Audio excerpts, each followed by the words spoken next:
ಏನಾಯ್ತು? ಅರೆ ಏನಾಯ್ತು ನಿಮಗೆಲ್ಲ?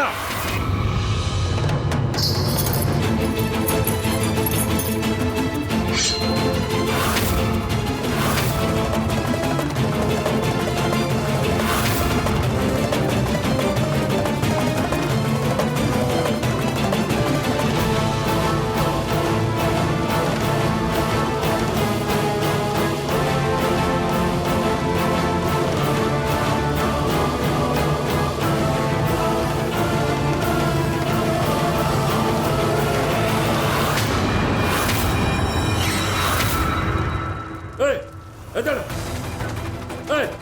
ಎದ್ದೇಳು, ಕಣ್ಬಿಡು, ಎದ್ದೇಳು. ಏನಾಯ್ತು ನಿಮ್ಗೆ? ಏನಿದು? ಏನಾಯ್ತು ನಿಮಗೆ? ಎಲ್ಲೋದ್ಲ ಹುಡುಗಿ?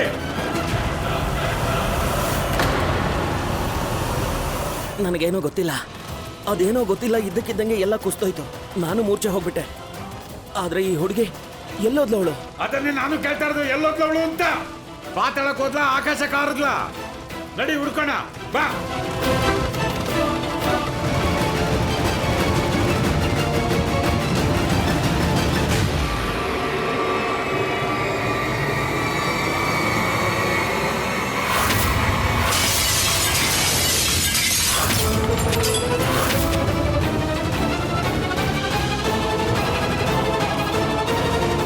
ಹೇ ಚಾಮುಂಡೇಶ್ವರಿ, ಇದು ಯಾವ ಜಾಗ? ಇಂಥ ಜಾಗದಲ್ಲಿ ಬಂದು ಸಿಕ್ಕಾಕೊಂಡಿದ್ದೀನಲ್ಲ.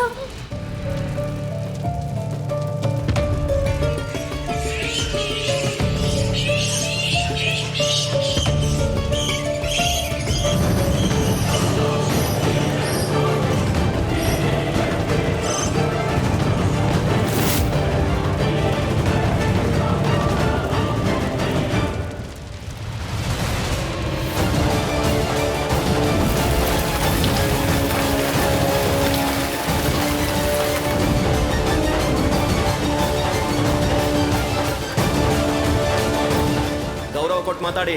ಅವರು ನಮ್ಮ ರಾಜಕುಮಾರ. ದ್ವಾರಪಾಲಕ ರಾಕ್ಷಸನ್ನ ರಾಜ್ಕುಮಾರ ಅಂತ ಯಾಕೆ ಹೇಳ್ದ? ಅವನೇನಾದ್ರೂ ರಾಜ್ಕುಮಾರನ?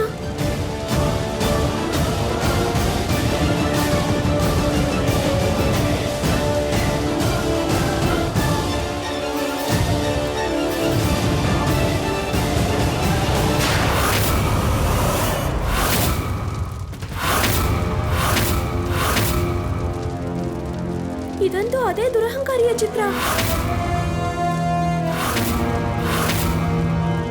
ಮತ್ತೆ ಈ ಚಿಹ್ನೆ?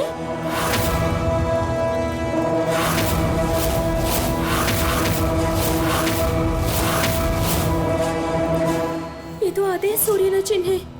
ಆ ರಾಕ್ಷಸನ್ ಬಾಣದ ಮೇಲೆ, ಹಾಗೆ ಅಜ್ಜಿ ಪತ್ರದ ಮೇಲೆ ಇದ್ದಿದ್ದು. ತುಂಬಾ ಹಿಂದೆ ನಡೆದ ಘಟನೆ ಮಗಳೇ ಇದು. ಒಂದು ದೊಡ್ಡ ಸುಂದರವಾದ ಅರಮನೆ ಇತ್ತು.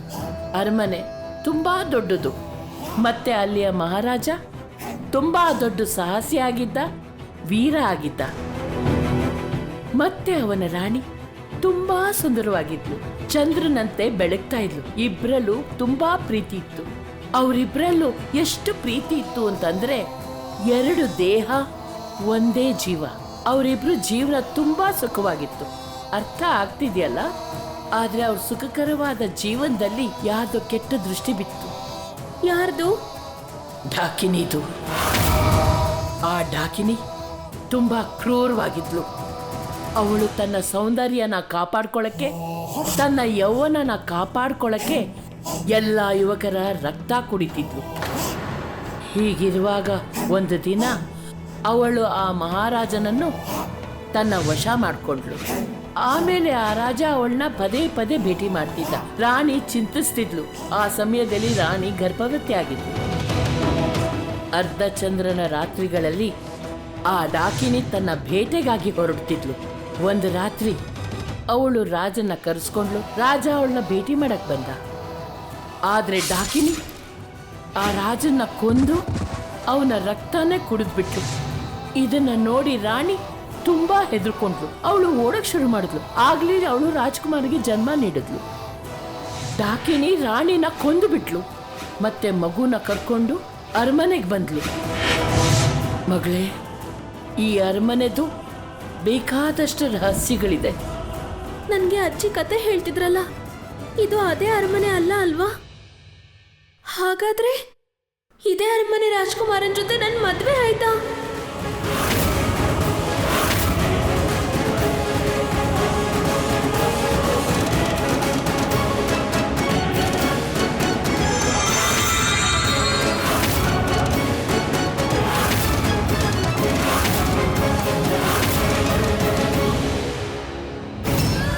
ನನ್ನ 21 ವರ್ಷದ ತಪಸ್ಸು ಈಗ ಪೂರ್ತಿಯಾಗುತ್ತೆ.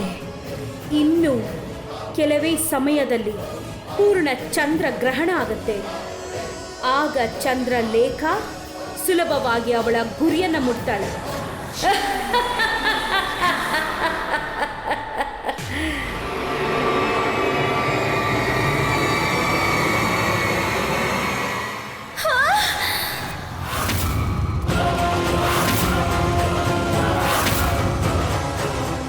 ಯಾರು ನೀನು? ಒಬ್ಳೆ ಇಷ್ಟೊತ್ತಲ್ಲಿ ಏನ್ ಮಾಡ್ತಾ ಇದೆಯಾ ಇಲ್ಲಿ?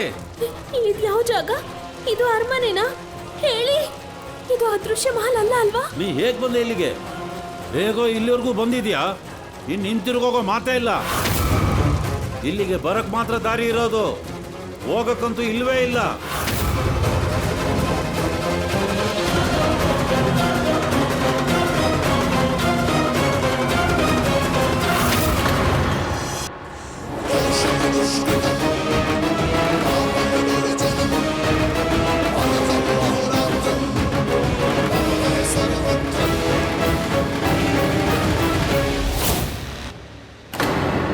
ಈ ದುರಹಂಕಾರಿ ಹುಡುಗಿ ಇಲ್ಲಿ ಹೇಗೆ ಬಂದ್ಲು? ಇಲ್ಲ ಇಲ್ಲ, ನನಗಿದೇನು ಮತಿಭ್ರಮಣೆ ಇರಬಹುದು.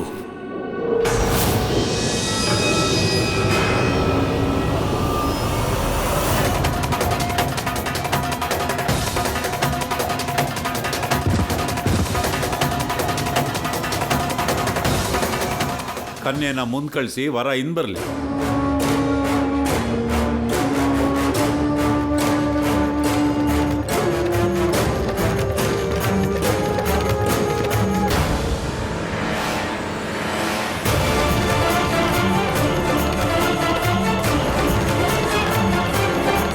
ಸಪ್ತಪದಿ ಮುಗಿತು, ಕೂತ್ಕೊಳ್ಳಿ.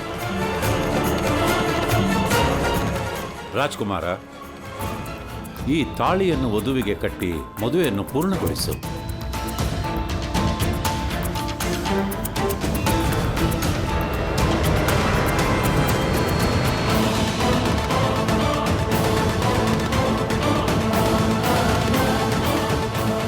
ಇದನ್ನು ಕನ್ಯೆಯ ಹಣೆಗೆ ಇಡು.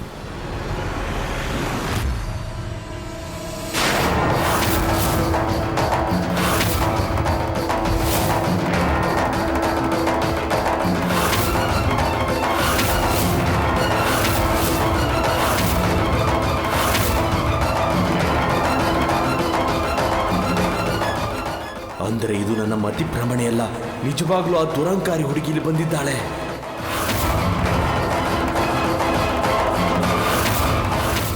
ಏ ಹುಡುಗಿ, ಯಾಕೆ ನನ್ನ ಮಗಳ ಮದುವೆಯಲ್ಲಿ ತೊಂದರೆ ಕೊಡ್ತಿದ್ಯಾ? ನಾನು ನಿಮ್ಮ ಮಗಳ ಮದ್ವೆಗೆ ತೊಂದರೆ ಮಾಡೋದಕ್ಕಲ್ಲ, ಅವಳ ಜೀವನ ಉಳಿಸೋದಕ್ಕೆ ಬಂದಿದ್ದೀನಿ. ಏ ಹುಡುಗಿ, ನಿನಗೆಷ್ಟು ಧೈರ್ಯ ಇಲ್ಲಿಗೆ ಬರೋದಿಕ್ಕೆ? ಇನ್ನೊಂದು ಹುಡುಗಿ ಜೀವನ ಹಾಳು ಮಾಡೋದಕ್ಕೆ ನಿನಗೆ ಎಷ್ಟು ಧೈರ್ಯ ಇರಬೇಕು?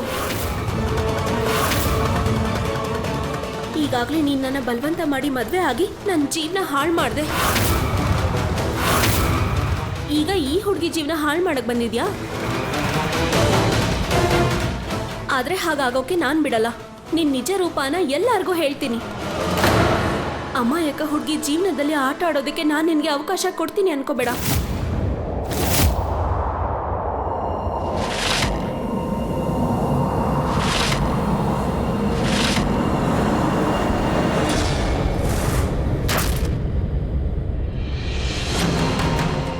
ಇವಾಗ ನಾನೇ ಏನಾದ್ರೂ ಮಾಡಬೇಕು, ಇಲ್ಲ ಅಂದ್ರೆ ಈ ಹುಡುಗಿ ಮದ್ವೆ ನಡೆಯೋದಿಕ್ ಬಿಡೋದಿಲ್ಲ. ನಾವೆಲ್ಲ ಚಂದ್ರಲೇಖನ್ ಕೋಪಕ್ಕೆ ಗುರಿಯಾಗಿ ಇನ್ಯಾರೂ ಉಳಿಯಲ್ಲ. ಏ ಹುಡುಗಿ, ರಾಜ್ಕುಮಾರ, ನೀವು ಇವಳ ಮಾತನ್ನು ಕೇಳಬೇಡಿ. ನೀವು ಹೋಗಿ ಕೂತ್ಕೊಳ್ಳಿ, ಮದುವೆ ಶಾಸ್ತ್ರಗಳನ್ನ ಮುಗಿಸಿ. ನಾನು ನೋಡ್ತೀನಿ, ನಾನು ಕೇಳ್ತೀನಿ ಈ ಹುಡುಗಿಗೆ ಏನ್ ಬೇಕು ಅಂತ. ನಾನು ಇಲ್ಲಿಗೆ ಯಾಕೆ ಬಂದೆ ಅಂದ್ರೆ ಇವ್ನು ನನ್ನ ಬಲವಂತ ಮಾಡಿ ಮದುವೆ ಆಗಿ ಹೇಗೆ ನನ್ನ ಜೀವನ ಹಾಳು ಮಾಡಿದ್ನೋ ಹಾಗೆ ಇನ್ನೊಬ್ರ ಜೀವನ ಹಾಳು ಮಾಡಬಾರ್ದು ಅಂತ. ಅದಕ್ಕಾಗಿ ಇವನಿಗೆ ಕಠಿಣ ಶಿಕ್ಷೆ ಸಿಗ್ಬೇಕು. ಏನಂದೆ ನೀನು? ಕಠಿಣ ಶಿಕ್ಷೆ ಸಿಗ್ಬೇಕಾ? ನೀನು ನನಗೆ ಶಿಕ್ಷೆ ಕೊಡ್ತೀಯ?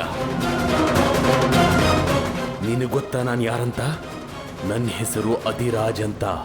ನಾನು ಶಿಕ್ಷೆ ಕೊಡ್ತೀನಿ, ತಗೊಳ್ಳೋದಿಲ್ಲ. ನೀನು ಸರಿಯಾಗಿ ಹೇಳಿದೆ, ಶಿಕ್ಷೆ ಅಂತೂ ಸಿಗುತ್ತೆ. ಅದು ಹೇಗೆ ಸಿಗುತ್ತೆ ಅಂದ್ರೆ ನಿನ್ ಜೀವನವೇ ಅಳ್ಳಾಡ್ ಹೋಗುತ್ತೆ. ಈ ಬಾರಿ ಹಾಗಾಗಲ್ಲ. ತುಂಬಾ ಸಹಿಸ್ಕೊಂಡೆ ನಾನು, ಇನ್ ಮುಂದೆ ಅನುಭವಿಸ್ತೀಯ. ಯಾಕಂದ್ರೆ ಈ ಬಾರಿ ನಿನಗೆ ಶಿಕ್ಷೆ ನಾನು ಕೊಡ್ತೀನಿ. ಮತ್ತೆ ಈ ಮದ್ವೆನ ಯಾವುದೇ ಕಾರಣಕ್ಕೂ ನಾನು ನಡೆಯೋಕ್ ಬಿಡಲ್ಲ.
ವರ್ಷದ ತಪಸ್ಸು, ನನ್ನ ಕಠಿಣವಾದ ಸಾಧನೆ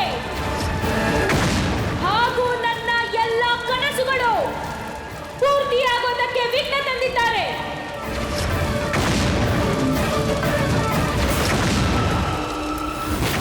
ಇವತ್ತಿನ ಎಲ್ಲ ದುಷ್ಟಶಕ್ತಿಗಳು ನನ್ನ ವಶದಲ್ಲಿತ್ತು, ಹಾಗೆ ನನ್ನ ಸಾಧನೆ ಪೂರ್ತಿಯಾಗೋದ್ರಲ್ಲಿತ್ತು. ಆದ್ರೆ ಇದಕ್ಕೆ ಯಾರೋ ಅಡ್ಡಿ ತಂದಿದ್ದಾರೆ. ಅದು ಯಾರೇ ಆಗಿರ್ಲಿ, ಅವರನ್ನ ನಾಶ ಮಾಡ್ಬಿಡ್ತೀನಿ. ಬದುಕೋದಕ್ಕೆ ಬಿಡಲ್ಲ ಅವ್ರನ್ನ.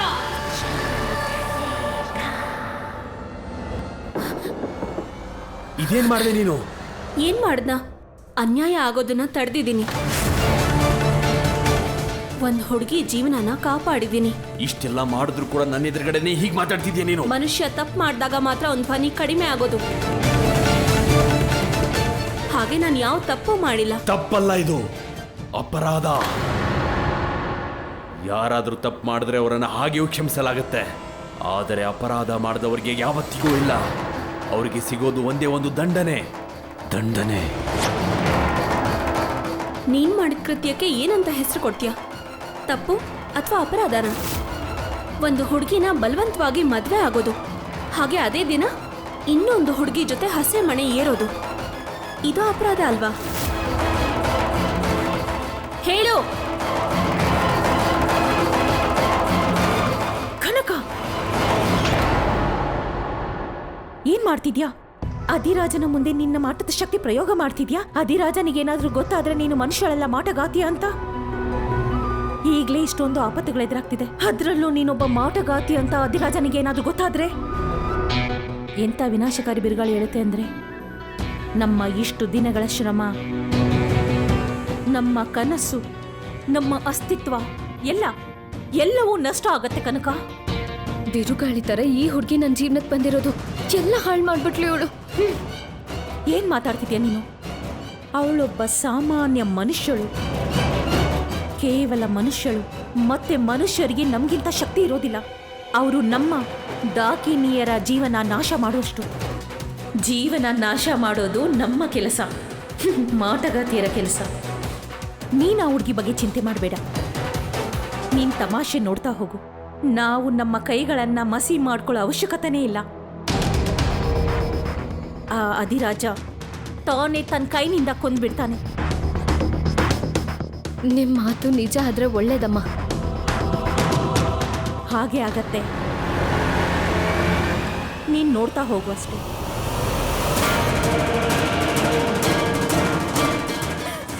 ಎಂತ ಕೆಲಸ ಮಾಡಿದೆ ನೀನು? ನೀನು ಗೊತ್ತಾ ನನ್ನ ಮಹಾರಾಣಿಯವರು ಎಷ್ಟು ವರ್ಷಗಳಿಂದ ಕನ್ಸ್ಕೊಂಡಿದ್ರು ಅಂತ? ರಾಜ್ಕುಮಾರನ ಮದುವೆ. ಇವರ ಮದುವೆಯನ್ನ ಸಂಪೂರ್ಣ ಮಾಡೋದಕ್ಕಾಗಿ ಅವರು ಇವತ್ತು ಕಠಿಣವಾದ ತಪಸ್ಸನ್ನ ಮಾಡ್ತಿದ್ದಾರೆ. ರಾಜಕುಮಾರನ ವೈವಾಹಿಕ ಜೀವನದಲ್ಲಿ ಸುಖ ಹಾಗೂ ಶಾಂತಿ ಇರ್ಲಿ ಅಂತ ನೀನ್ ಬಂದು ಎಲ್ಲಾನು ಹಾಳು ಮಾಡ್ಬಿಟ್ಟೆ.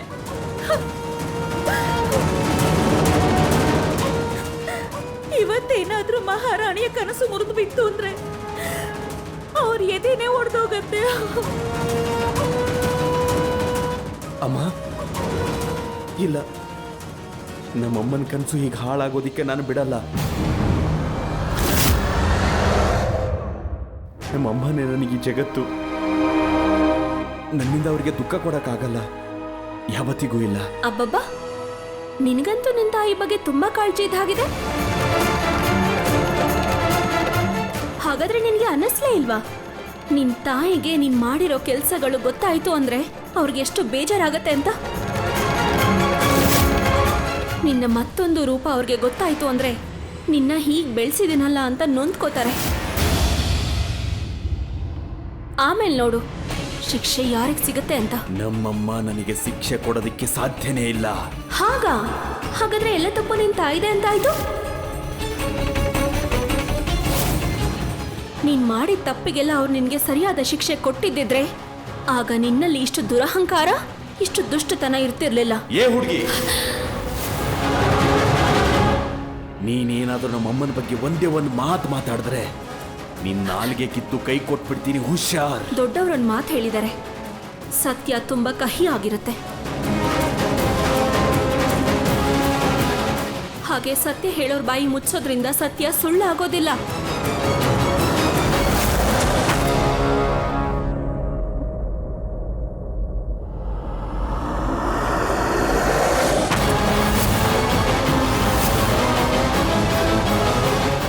ಮತ್ತೆ ನೀನು ನಾನು ನಿನ್ ಜೀವನ ಹಾಳಾಗ್ಬಾರ್ದು ಅಂತ ಕಾಪಾಡಿದ್ರೆ ನೀನ್ ನಿಂತ್ಕೊಂಡು ತಮಾಷೆ ನೋಡ್ತಿದ್ಯಾ? ಬಾಯ್ ಬಿಟ್ಟು ಕೇಳು ಅವನ್ನ, ಅವನು ನಿನ್ಗೆ ಯಾಕೆ ಮೋಸ ಮಾಡ್ದ ಅಂತ. ನಾನು ಧ್ವನಿ ಎತ್ತಲಿಲ್ಲ ಅಂದಿದ್ರೆ ನಂತರ ನಿನಗೂ ಅನ್ಯಾಯ ಆಗ್ತಿತ್ತು. ನನ್ನ ಅಜ್ಜಿ ಹೇಳ್ತಿದ್ರು, ಅನ್ಯಾಯ ಮಾಡೋರಷ್ಟೇ ಅಲ್ಲ, ಅನ್ಯಾಯನ ಸಹಿಸ್ಕೊಳ್ಳೋರ್ದು ಕೂಡ ತಪ್ಪು ಅಂತ.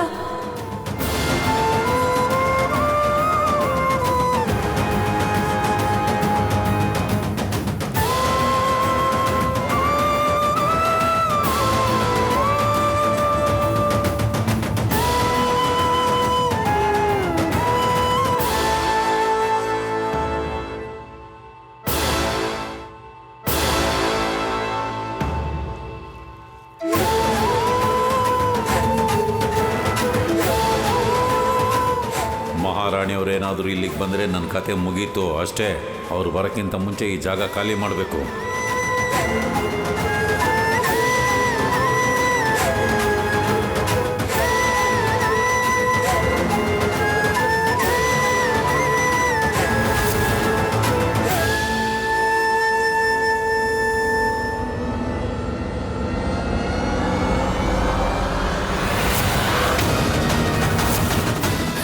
ಬಿಡು ನನ್ನ, ನೀನೇನ್ ಮಾಡ್ತಾ ಇದ್ಯಾ? ಬಿಡು ಚಾಮುಂಡೇಶ್ವರಿ.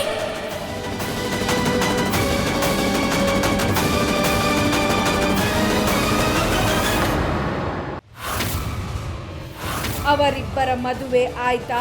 ಇಲ್ಲ ಇಲ್ಲ, ಅರ್ಧಕ್ಕೆ ನಿಂತೋಯ್ತು.